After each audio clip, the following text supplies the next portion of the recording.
The crystal beings of Lumina Prime had never known fear until the day the stars began to die. Ethan stood at the edge of his city, watching the darkness creep across their beautiful world. His body, made of living crystal that normally glowed with soft blue light, flickered weakly. The void swarm was coming closer. Ethan's people, the Zephyrians, were peaceful creatures. They had spent thousands of years creating music from light itself, building cities that sang in harmony with their planet's energy. Violence was unknown to them. Their greatest weapons were tools used to shape crystal gardens, not to harm any living thing. But now something terrible moved through space toward their home. The void swarm consumed light wherever it went. It turned bright stars into empty darkness. Planets full of life became cold, dead rocks. The swarm had already destroyed 3 systems near Lumina Prime. The Zephyrians watched through their telescopes as entire worlds vanished into nothingness. Ethan's crystalline hands shook as he operated the quantum communication device. As the speaker for his people, it was his duty to send their cry for help across the galaxy. The device hummed to life, sending their desperate message to every known civilization. This is Ethan of the Zephyrian Collective on Lumina Prime. His translated words traveled through space faster than light. Our world faces destruction by the void swarm. We are a peaceful people with no weapons, no armies, no way to fight this darkness. Please, if any species can hear this message, we beg for your help. We do not want to die forgotten in the cold. The first responses came quickly. The Naudilans of the deep ocean world sent their sympathy. Their message was kind but clear. We feel great sadness for your situation. Our people live in harmony with the sea. We have no weapons that could fight such darkness. We will remember your beautiful light songs in our prayers. The ethereals, who lived in the gas clouds between stars, sent a similar message. Your plight touches our floating hearts. But we are beings of mist and wind. We cannot face such terrible enemies. May your essence find peace among the cosmic winds. More responses arrived throughout the day. The silicon-based constructors offered to preserve Zephyrian art and culture in their vast libraries. The plant-like gardeners promised to grow crystal flowers in memory of Lumina Prime. Every message was filled with kindness and regret, but no one offered to actually help fight the swarm. Ethan felt his light growing dimmer. His people gathered around him in the great crystal plaza, their bodies reflecting each other's glow in patterns of shared sadness. Children who had never seen darkness except in their night cycles clung to their parents. The elders, who remembered the old songs of their ancestors, began to sing farewell melodies. Perhaps we should accept our fate with dignity, said Lyrian, one of the eldest Zephyrians. We have lived good lives filled with beauty and peace. If this is how our story ends, let us face it as we have lived. But Ethan was not ready to give up. He kept the communication device running, sending their plea deeper into space to systems they had never contacted before. Most were too far away to help even if they wanted to. Others sent back automated responses or nothing at all. Then, just as Ethan was about to shut down the device, a new signal came through. It was scratchy and hard to understand, coming from a small system very far away. The translation software worked slowly, trying to make sense of the strange language. Finally, words appeared on Ethan's screen. This is Admiral Sarah Chen of the Terran Defense Fleet, representing the species called humans from the planet Earth. We have received your distress call. Coordinates locked in. Fleet is preparing for departure. Estimated travel time, 6 days. Hold your position and stay strong. We are coming. Ethan stared at the message in confusion. He had never heard of humans or Earth. The Zephyrian databases had no record of this species, but they were coming to help when no one else would. He quickly sent back a response. Thank you, Admiral Chen, but you should know that the Void Swarm has destroyed entire civilizations. It feeds on light and life itself. Even our most advanced neighbors fear to face it. Are you certain your people can fight such a thing? The human response came back faster than before. Admiral, we appreciate the warning. Humans have been fighting impossible odds since we first stood up on 2 legs. We specialize in taking on things that should kill us. See you in 6 days. Chen out. Ethan shared the message with his people. Some felt hope for the first time in days. Others worried that these unknown humans would simply become more victims of the swarm. But all agreed they had to try to survive until help arrived. The Zephyrians spent the next few days preparing. They could not build weapons, but they could record their history, their songs, their art.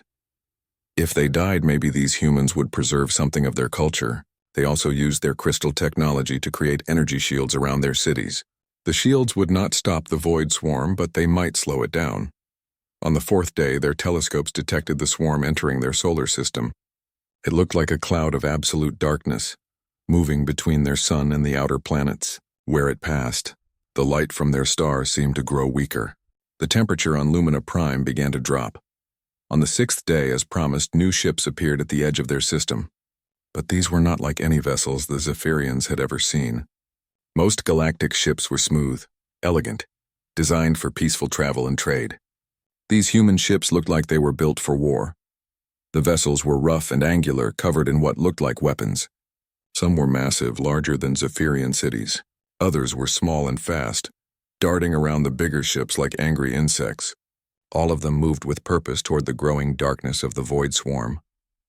Admiral Chen's voice came through their communication system. Luminina Prime. This is Admiral Chen. We have arrived and are moving to engage the swarm. Please maintain your shields and stay in your protected areas. Things are about to get very loud out here.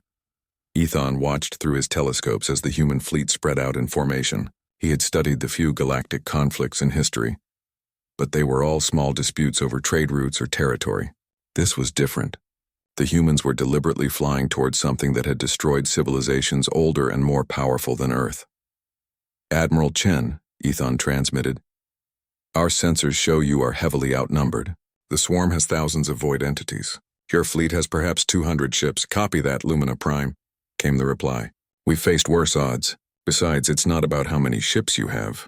It's about how crazy you're willing to get. And humans wrote the book on crazy. Beginning attack run now. As Ethan watched, the human ships opened fire. Streams of light and energy lanced out toward the void swarm. Explosions bloomed in the darkness like flowers of fire. The battle for Luminina Prime had begun, and the Zephyrians could only watch as these strange warriors from a distant world fought for people they had never met. The humans had come when no one else would. Now all that remained was to see if these mysterious Deathworlders could do what every other species thought was impossible: defeat the darkness itself. The battle began unlike anything the Zephyrians had ever witnessed. Through their crystal observation towers, they watched the human fleet split into groups that moved with deadly purpose. Ships that should have fled from the overwhelming darkness instead charged directly toward it. Admiral Chen's voice crackled over the communication system as she coordinated the attack. Battle Group Alpha, take the left flank. Use the nuclear package on their heavy concentrations. Battle Group Beta, execute ramming protocol on my mark. All fighters begin suicide runs on the core entities. Ethan's crystal form flickered with shock. The translation system had to be wrong. Surely no species would deliberately destroy their own ships and crews. But as he watched, small human fighter craft loaded with explosives flew directly into the void entities, exploding in brilliant flashes that actually seemed to hurt the creatures of darkness. They are destroying themselves, whispered Lyrian, her ancient crystal body trembling. These humans fight like they have no fear of death. Captain Marcus Torres led a squadron of human fighters in a maneuver that defied all logic. His ships flew in a tight formation straight through a massive void entity, firing weapons and releasing bombs as they passed through its center. The entity writhed and shrieked in frequencies that made the Zephyrian crystals vibrate painfully. Threading the needle, baby, Torres shouted over the communication channel. Who's next? These things don't like it when you punch them in the face. The Zephyrians watched in amazement as more human pilots volunteered for the same impossible maneuver. 3 more squadrons flew through different void entities, each time causing massive damage to creatures that seemed made of pure darkness and hunger. But the humans were not just throwing their lives away randomly. Ethan began to notice patterns in their attacks. They targeted specific parts of each void entity, weakening them in precise ways. When a creature was damaged enough, larger human ships would move in with heavier weapons to finish it off. Commander Lisa Park's voice joined the battle communications. Ground teams, prepare for planetary defense. Some of these things are going to break through. I need volunteers for surface operations. Did she say ground teams? Ethan asked Lyrian. They brought soldiers to fight on the planet itself? Before Lyrian could answer, Admiral Chen's voice cut through the noise. All ships, execute Chen Protocol 7. Time to show these void suckers what a Deathworld species can do. Suddenly, the human ships began doing something that made no sense to any civilized species. The larger vessels started ramming directly into the void entities. Instead of trying to avoid damage, they sought it out. Ships weighing millions of tons crashed into creatures of living darkness at incredible speeds. But these were not desperate last stands. Each ramming ship was equipped with something called a nuclear warhead, weapons that used the same energy that powered stars. When the ships struck their targets, they exploded with the force of small suns, creating temporary new stars in the darkness of space. Dr. Elizabeth Reeves, the fleet's scientist, explained over the communication system. The void entities feed on normal energy, but nuclear fusion creates too much power too quickly for them to absorb. It's like forcing them to drink from a fire hose. The Zephyrians watched in fascination and horror as more human ships deliberately destroyed themselves to save a world they had never seen. Each explosion weakened the void swarm, but the cost in human lives was terrible. "Why do they do this?" Ethan transmitted to Admiral Chen. "Why do your people sacrifice themselves for strangers?" Admiral Chen's response came back immediately, even as her ship dodged attacks from 3 void entities. "Because that's what humans do, Admiral Ethan. Our world tried to kill us every day for millions of years. Ice ages, volcanoes, asteroids, plagues, predators. We learned to fight back against impossible odds because giving up meant extinction. When we heard your call for help, we knew what we had to do." A massive void entity, larger than any they had faced, emerged from the center of the swarm. It moved directly toward Luminina Prime, ignoring the human attacks around it. This creature was different from the others. It seemed more intelligent, more focused. The darkness around it was so complete that even the Zephyrian observation equipment had trouble detecting it. "That's the Queen," Dr. Reeves announced. "If we can destroy that thing, the rest of the swarm should scatter." "Copy that, Doc," Admiral Chen replied. "All remaining ships converge on the Queen. Prepare for maximum effort attack." But as the human fleet moved to intercept the Queen, smaller void entities swarmed around their ships. The humans were badly outnumbered now, having lost many vessels in their suicide attacks. It looked like they might not be able to reach the Queen in time. That was when Captain Torres made a decision that shocked even his fellow humans. "Admiral, requesting permission to attempt a full-ship neural threading run on the Queen." "Negative, Torres. That's a one-way trip through something 10 times bigger than anything we've hit before." "With respect, Admiral, that's exactly why it might work. These things have never faced anything as crazy as humans. I'm betting it won't expect a full battleship ramming run straight through its core." Admiral Chen was quiet for a long moment. Around them, the battle raged as human ships fought desperately to hold back the smaller void entities. On Luminina Prime, the Zephyrians could feel their world growing colder as the Queen approached. "Permission granted, Captain. Make it count." Torres's ship, a massive battleship called the Defiant, turned away from the battle and accelerated directly toward the Queen. The void entity seemed to notice the approaching ship and began to move to intercept it. Tendrils of pure darkness reached out like arms, trying to grab the human vessel. "This is Captain Torres to all ships." His voice came over the communication system. "It's been an honor serving with you crazy Deathworlders. Tell Earth that we found something worth dying for out here." The Defiant disappeared into the center of the Queen entity. For a moment, nothing happened.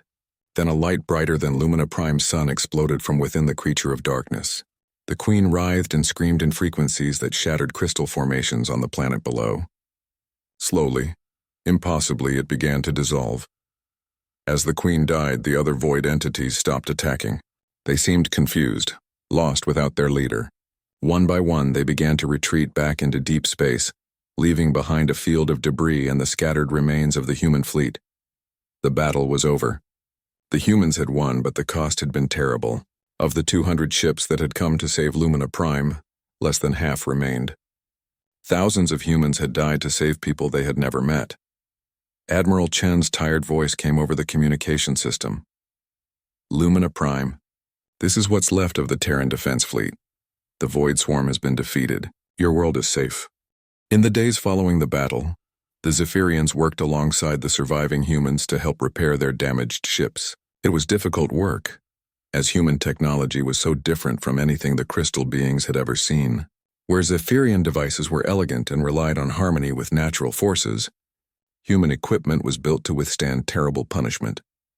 Ethan spent hours talking with Dr. Elizabeth Reeves, trying to understand how one species could be so willing to die for another. The human scientist was patient with his questions, even though she was clearly exhausted from the battle. "Your people fight in ways that should not work," Ethan said as they watched human engineers weld damaged hull plates. "You attack enemies that are stronger than you. You destroy your own ships to hurt them. You send your people to die when retreat would be safer. How do you win battles this way?" Dr. Reeves smiled sadly. "We win because we don't think like civilized species, Ethan. Your people and most others in the galaxy evolved on worlds that were peaceful. Your planets nurtured you, protected you, taught you to live in harmony with nature. Earth was different." She pulled up images on her portable computer showing Ethan pictures of her homeworld. He saw massive storms that could destroy cities, volcanoes that blocked out the sun for years, and sheets of ice that covered entire continents. "Our world tried to kill us from the day our species first developed intelligence," Dr. Reeves continued.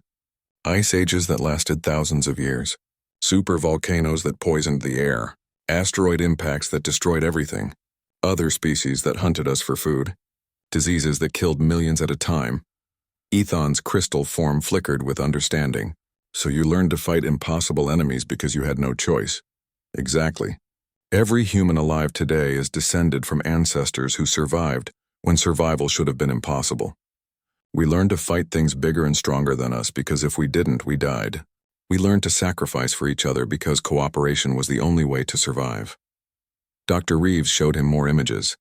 Humans working together to build cities, to fight floods, to survive disasters that would have ended other species. "When we heard your distress call, when we learned that peaceful people were about to die while the rest of the galaxy did nothing, every human in our fleet volunteered to come here.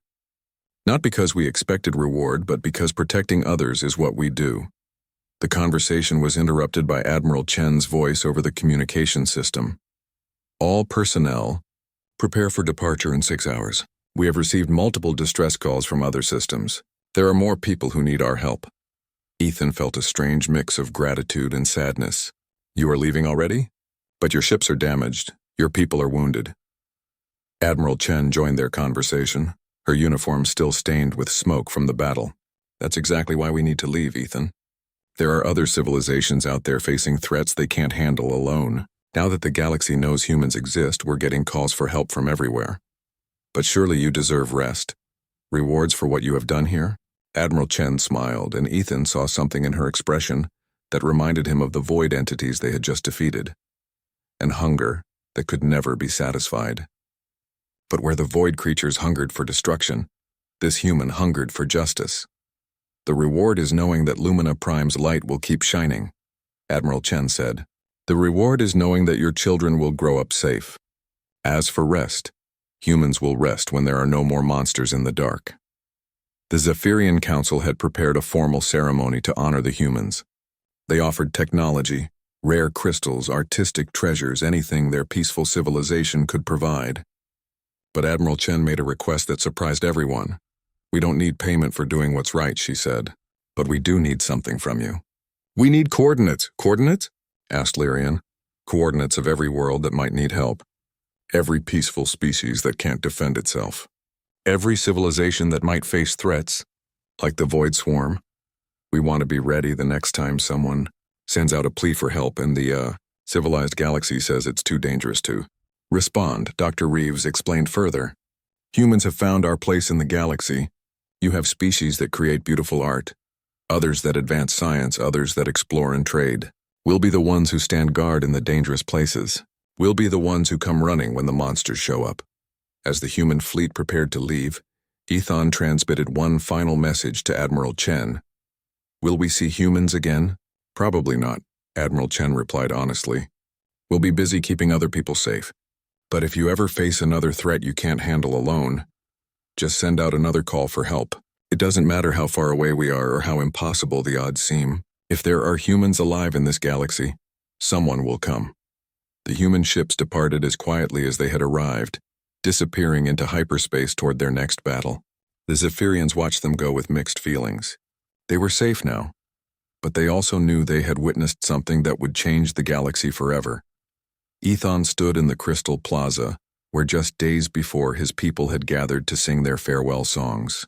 Now children played in the returned sunlight, while their parents worked to repair the damage from the battle. The songs his people sang now were different. Songs of gratitude, songs of hope, and songs that remembered the strange warriors who had come from the darkness between stars.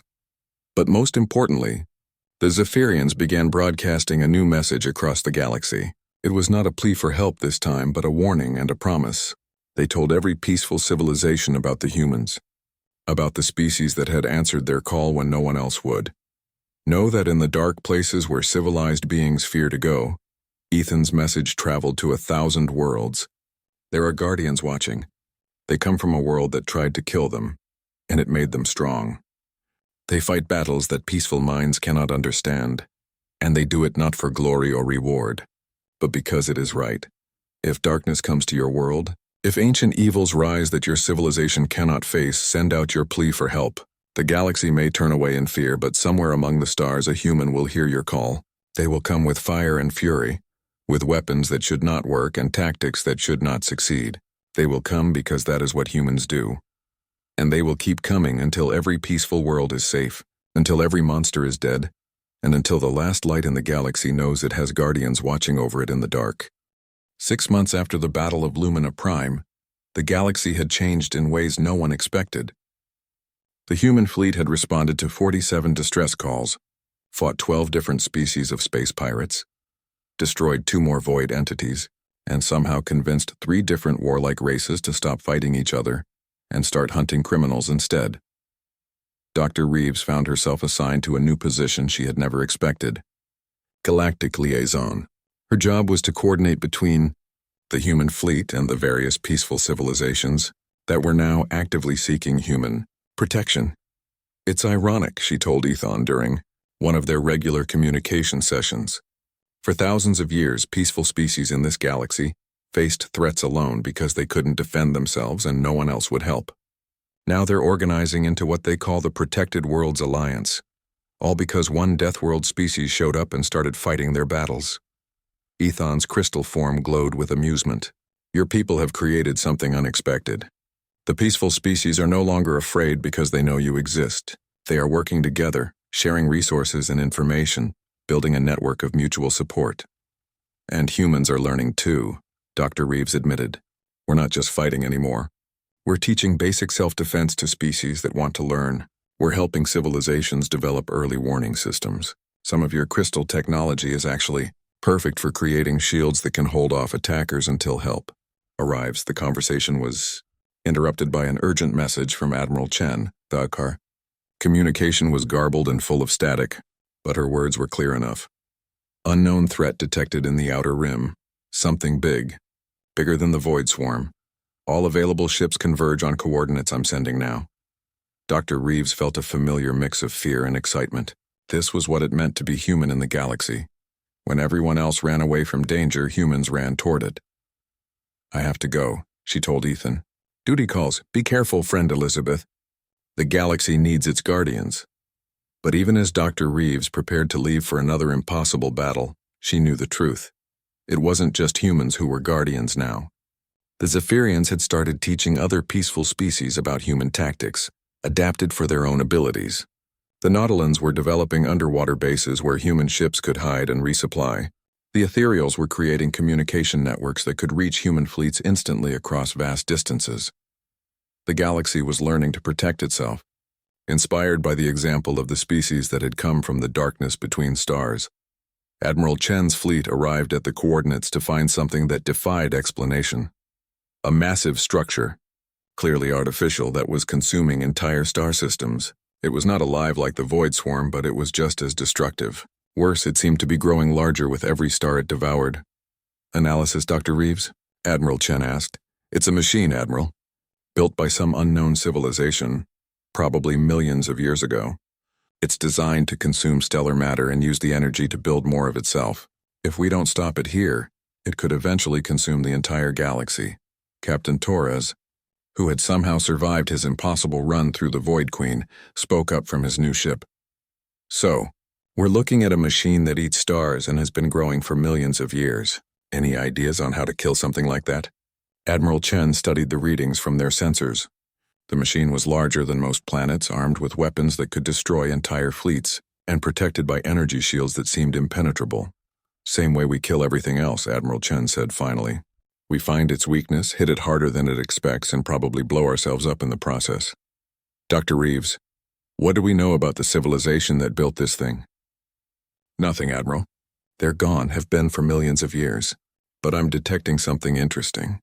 The machine isn't just consuming stars randomly. It's following a pattern, heading toward the galactic core where the star density is highest. So it's not just eating the galaxy, Captain Torres realized. It's trying to eat the central black hole. What happens if it succeeds? Dr. Reeves ran the calculations in her head.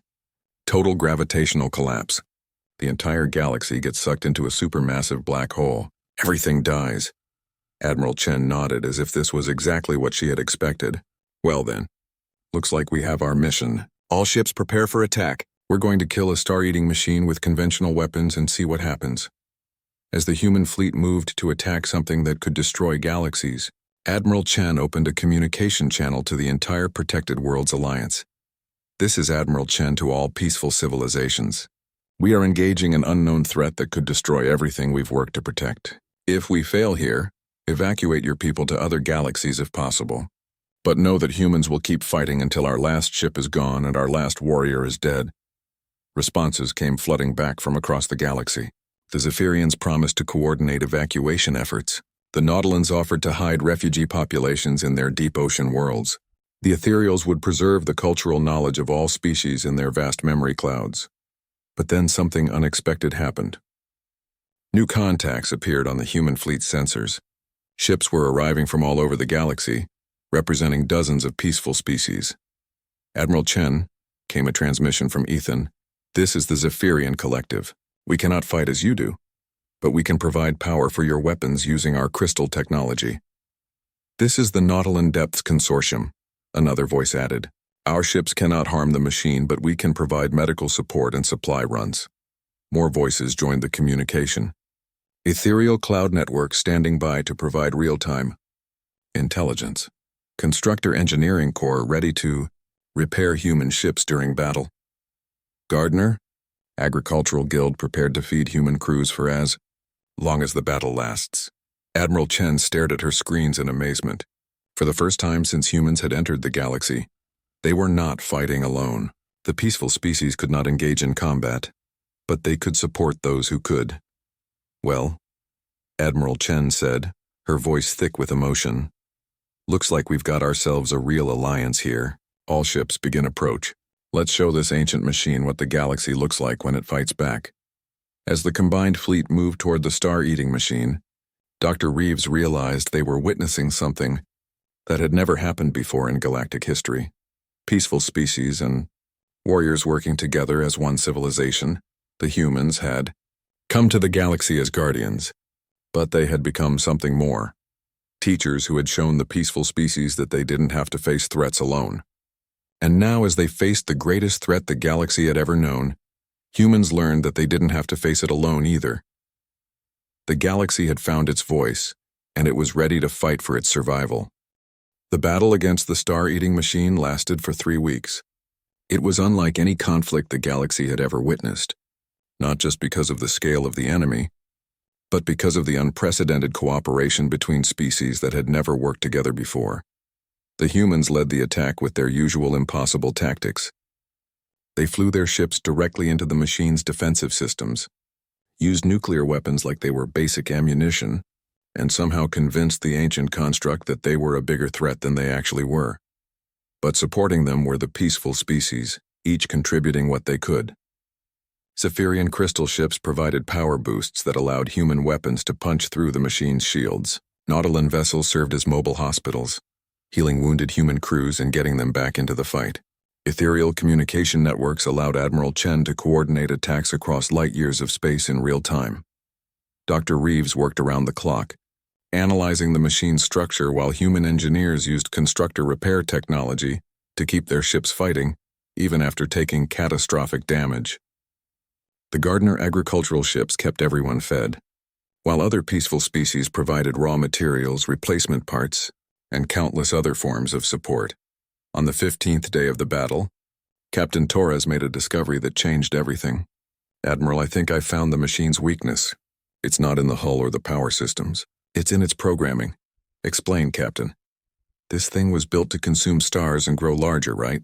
But its original builders programmed it with limitations. It can only process so much energy at once. If we could overload its systems with more power than it can handle, Dr. Reeves understood immediately. We need to feed it something that produces more energy than it can absorb. But what could possibly... She stopped, staring at her calculations. Oh, that's either brilliant or insane. Probably both, Admiral Chen said. What are you thinking, Doc? We use the machine's own power against it. All those Zephyrian crystal ships can store and amplify energy. If we could get them close enough to the machine's core, they could absorb its power output and then release it all at once, back into the machine's systems. That would kill everyone on the crystal ships, Admiral Chen pointed out. Not necessarily, Torres said. What if we automated the crystal ships, removed all the crews, and used them as giant energy bombs? The constructors could probably build autopilot systems in a few days. The plan was insane, even by human standards. They would evacuate several hundred Zephyrian crystal ships, fill them with constructor-built automation systems, and then fly them directly into the heart of the star-eating machine. The crystals would absorb the machine's energy output until they reached maximum capacity, then release it all at once in a feedback loop that should, theoretically, overload the ancient construct's systems. Ethan volunteered his own personal ship for the mission. My crystal has been singing the songs of Lumina Prime for 300 years, he told Admiral Chen. If it must be destroyed to save the galaxy, let it sing one final song of hope. The evacuation of the crystal ships took 2 days. During that time, human vessels continued their desperate attacks, keeping the machine's attention focused on them while the peaceful species prepared their sacrifice. On the morning of the 18th day, 500 automated crystal ships began their final journey into the machine's core. They flew in perfect formation, their empty hulls glowing with stored energy as they passed through defensive systems that could have destroyed planets. The humans watched from a safe distance as the crystal ships disappeared into the machine's central processing chamber. For several minutes, nothing happened. Then the machine's energy output began to fluctuate wildly. It's working, Dr. Reeves reported. The crystals are absorbing more power than the machine can produce safely. Internal energy levels are approaching critical mass. The star-eating machine, ancient and implacable, began to convulse. Systems that had operated flawlessly for millions of years started to fail, as energy feedback loops overwhelmed circuits older than most civilizations. Explosions bloomed along its hull as power conduits overloaded. Then, with a flash of light visible across several star systems, the machine died. The explosion was so bright that even ships positioned light years away had to shield their sensors. When the light faded, nothing remained but expanding clouds of metallic debris and the amazed voices of dozens of species celebrating their victory. This is Admiral Chen to all ships, the human commander announced. Target eliminated. The galaxy is safe. The celebration lasted for days. Representatives from every peaceful species traveled to the battle site to see the debris field where the star-eating machine had died. Songs were composed, monuments planned, and histories written about the day the galaxy learned to fight back. But for the humans, the victory was just another mission completed. Even as the other species celebrated, human ships were already responding to new distress calls from distant systems. Dr. Reeves found herself appointed as the first director of Galactic Defense, a new position created by the Protected Worlds Alliance to coordinate responses to future threats.